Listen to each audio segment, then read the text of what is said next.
भगवान भोलेनाथ के बराती में दुनिया भर के नाना प्रकार की बराती आगे तैयारी हो गई। कहे भगवान ब्रह्मा भगवान विष्णु नारद मुनि जम्बो देवी देवता मन से राम भगवान भोलेनाथ के बरात जाकर आवत हवे। कहे ऐसे भगवान भोलेनाथ के बिहार में बड़ा विचित्र बताया है, बड़ा विचित्र नहीं बड़ा चिवित्र वाला बताया हवे। कहे हाथी वाला हाथी में जावत है, जिकर कर कुछ नहीं है ना तुम रहेगा जावत है। ऐसे करके भगवान भोलेनाथ के बराती धीरे धीरे निकलत है खाता थे और बढ़ी लामा चले महादेव और गौरी करे बड़े बिहार और जगुली करे अहोमत मगल दिया।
भगवान विष्णु भगवान ब्रह्मा जम्बो देवी देवता में शादी शुरू हो जाती है। भगवान ब्रह्मा भगवान विष्णु स्वागत है तो प्रभु ये कैसा के दुल्हा है, ये बड़ा विचित्र दुल्हा है। कहे ऐसा दुल्हा के संग में बारात जाना है, मतलब अपने लाग लगाना है। ऐसा दुल्हा के संग में बारात जावे मतलब अपने लाग लगाना है। जेकर बारात जा रहा है दुल्हा बाबू के हमारा बने हीरो दिखन से और जे दुल्हा बाबू बने है ये तो निश्चल जी रहेगा। ऐसा दुल्हा संग कैसे करके घरों बारात जावे। कहे रोड लसून के भगवान लोग की रोड लसून की सेरा भगवान भोलेनाथ का वाह प्रभु वाह कहे सेरा तुम्हारा तो मैं बिहाव नहीं करोगे हो फिर बिहाव कर तू ही मन बना हो तू ही मन उत्साह हो और तू ही मन बिहाव कोई बरात चाहे तू नहीं करे तो कोई बात नहीं है तुम्हारा आगे जा रहा है आगे जाओ प्रभु पाछे जा रहे पाछे जाओ अभी तुम्हारा देखे कहा हो अभी तुम्हारे बराती मन आओ भैया हरे कहे सेरा अब तुम पर देवा संग चला थे बरातिया अब भोले बाबा सियारा अब तुम पर देवा संग चला थे बरातिया अब भोले बाबा सियारा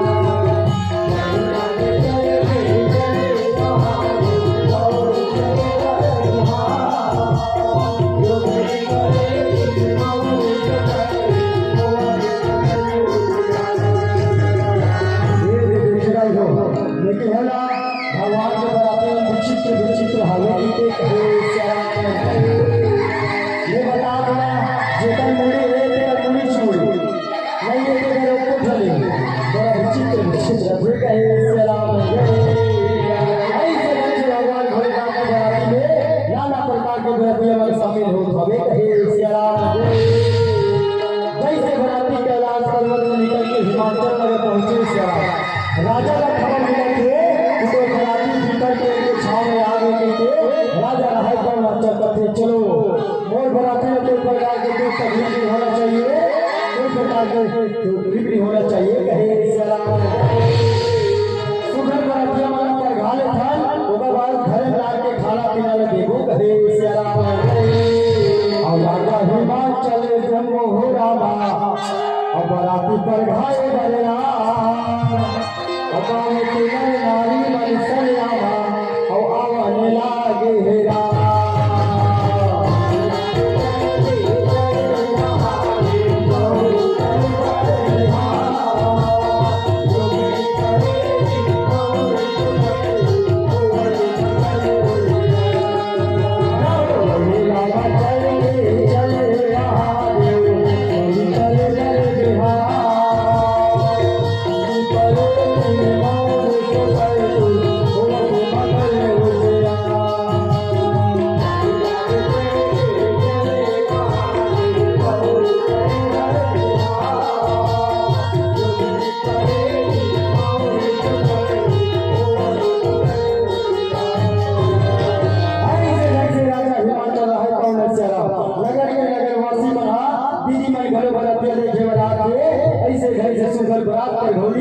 कार्यक्रम चला भावे कहे राजा राय पर सुधर दुल्हा बाबूला जमो देवी देवता वाला तिलक वंदन कर भावे कहे मेरा भाग्य नगर वासी वाले दीदी मना भरौनी की गावत है सेरा का कहते और बने बने तोला जानो भोला अमल में हम कमाए हीरा और बने बने तोला जानो भोला अमल में हम और हाथी घोड़े में छोड़ के भोला और गुड़गा महिला में आए हीरा और हाथी घोड़े में छोड़ के भोला और गुड़गा महिला में आए हीरा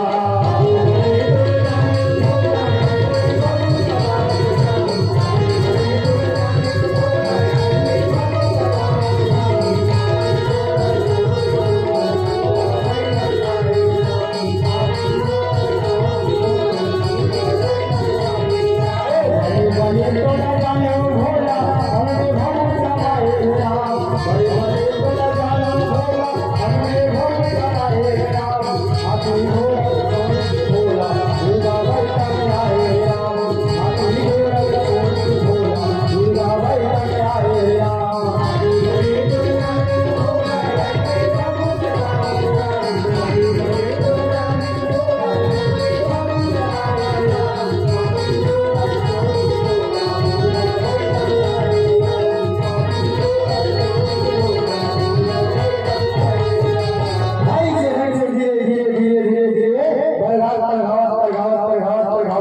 पहुंचे कहा हिमाचल नगर में कहे माता मैया रहा बेटी पार्वती चल बेटी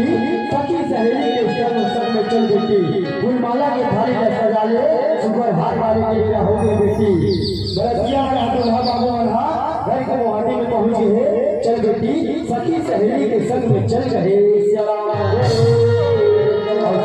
सहेली के संग पार्वती संगे संग में माता मैया और संगे संगे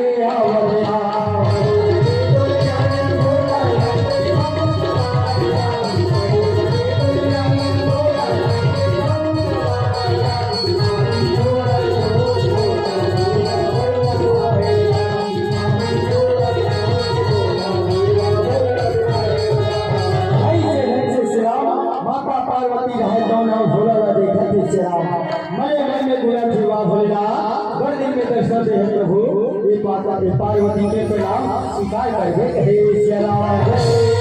पार्वती भोला ना देखा थे मई मई में का कहा थे अब मोहनी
सोचा दीदी में विचारा थे भगवान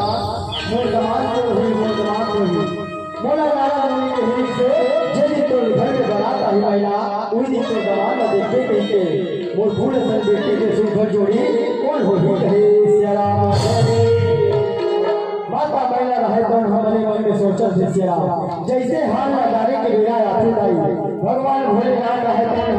मरवा के बीच में बिहार खड़े होते माता महिला ने सोचना पर जैसे सियारा वाह भगवान अरे ऊपर वाले विधाता क्या तो कौन सी लीला देखा था भगवान मोर फूल असल बेटी पार्वती श्री राम ने कहा भैया भूता सलमान मोर नजर के सामने देखा तो श्री राम मोर नजर के सामने देखा तो बेटी पार्वती ये बेटी पार्वती वो ये माता ने क्षमा कर दे बेटी पार्वती ये माता ने क्षमा कर दे बेटी ये माता ने क्षमा कर दे बेटी ये माता ने क्षमा कर दे बेटी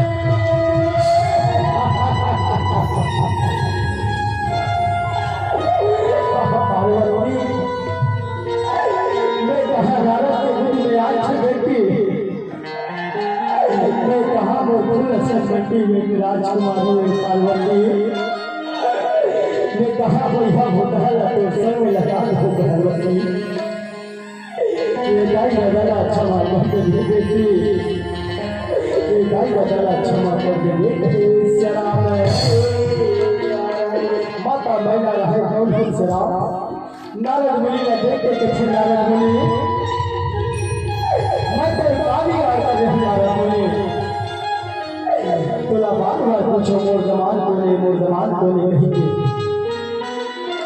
ते माता की बात करते नहीं मालूम ते बोला कि हे जी बारात आई तो दिन में के जमान का देखते कहते आज यही दिन में खा गया आज यही दिन में खा गया मैंने सब जगह रहते जाकर बोले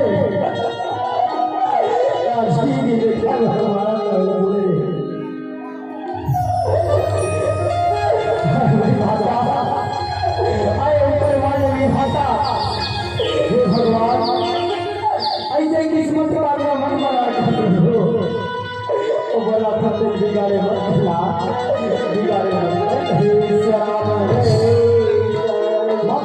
के गोद में सुन के नारद मुनि रहे दौड़ दौड़ के मैना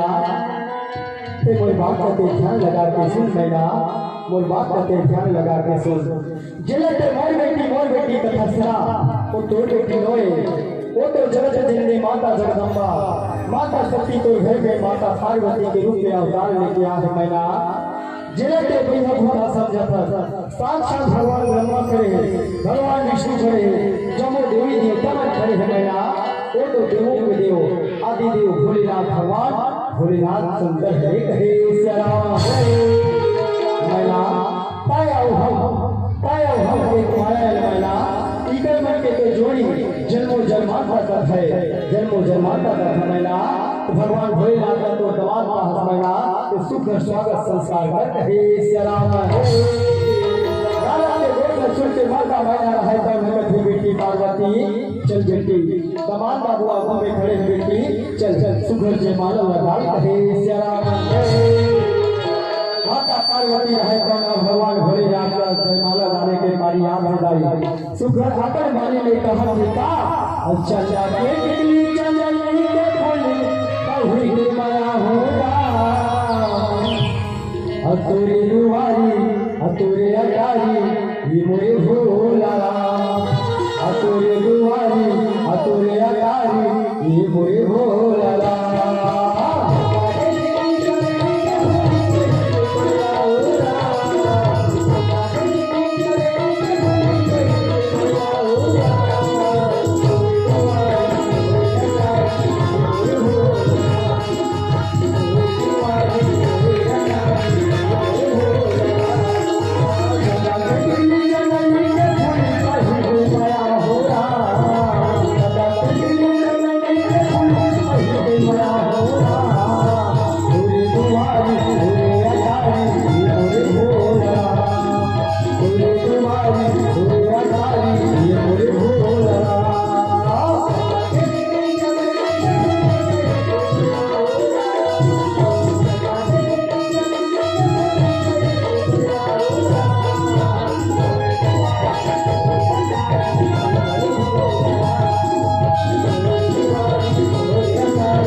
राजा रहे तो चलो बेटी जमान टिकाने बैठाओ टिकान की करिए टिकान की खाना खाओ यवन खाना खात रही कहे श्याम ए बड़ी खबर के जमो दाई दी भैया वाला ने उत्तर दिया हो टिकान की गलाना है सब खाना खा के जाना हवे कहे श्याम ऐसे भगवान भोलेनाथ की पावन की तैयारी चलत है श्याम नगर के नगर वासी मन जम्मू सगर सगर बना नाना प्रकार के दिखावा में टिकट दे श्याम राजा रहे तो राजा के घर में कामोटी के दुकान श्याम बेटी और जवान नाना प्रकार के जय सोचती रखावे कहे श्याम ताई मन दीदी मन सुघर गीत गावा प्रकार आते ई घर में था और रहेगा आगा मरे रामा तेरे जनम तो कई बेला आगा मरे रामा तेरे जनम तो कई बेला आगा मरे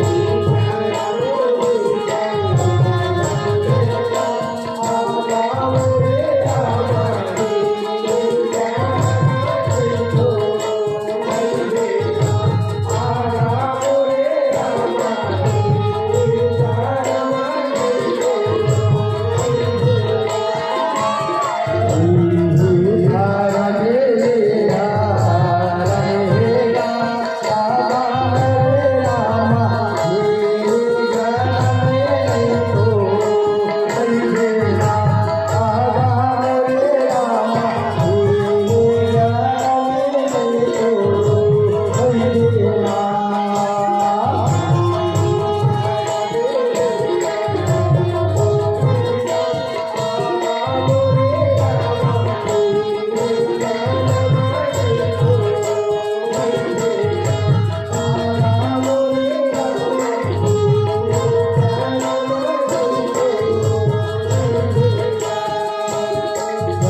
भावे कहे श्याम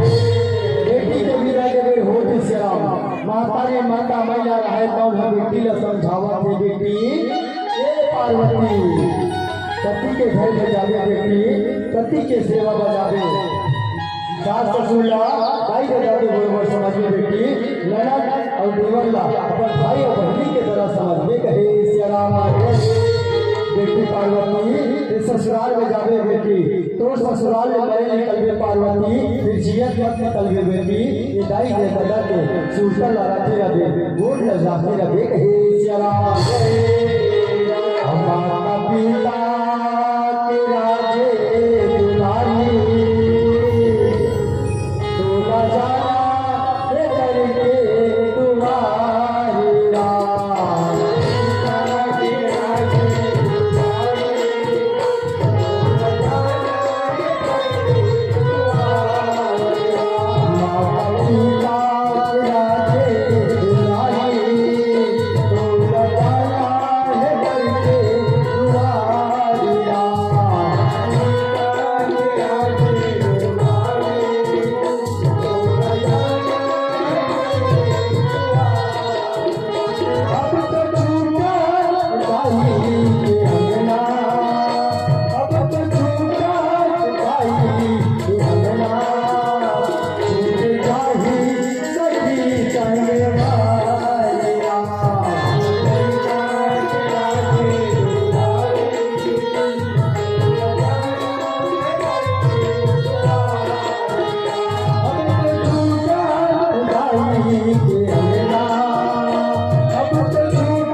भाषा में भगवान भोलेनाथ के बिहाव के कथा लगते हैं हो और से कोई भी प्रकार के भूल हो जाए अपने तरीका समझ के बोला क्षमा कर दो माता पार्वती की विदा हो गए अब हमू मतलब राखी को ले देखो अभी तक एक अभी गणेश पर चबूकी कूदी थी भरे घर में खाली श्रेष्ठ हुए सीताराम सियावर राम कहे सियाराम चलो सियाराम हम वाला इजाजत दो और मैं कमर के कहो सोचता याद है सियाराम कभी भी धमतरी में जरूर मार के लेकर रहूं और धमतरी से 10 किलोमीटर दूरी हमारा आमदी बढ़ते आई तुमन हाँ जरूर अब कहे सियाराम मैं तुम्हें बता दे तो कैसे आना है तेरा कहे सियाराम अब कहा मेरे होते वो आमदी मुर्गा तेला पूछा तेरा होगा अब कहा मेरे होते सीधे आमदी मुर्गा तेला पूछा तेरा होगा अब हमें करी के अभी नहीं माता देखे उड़ाया होगा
गया बिहार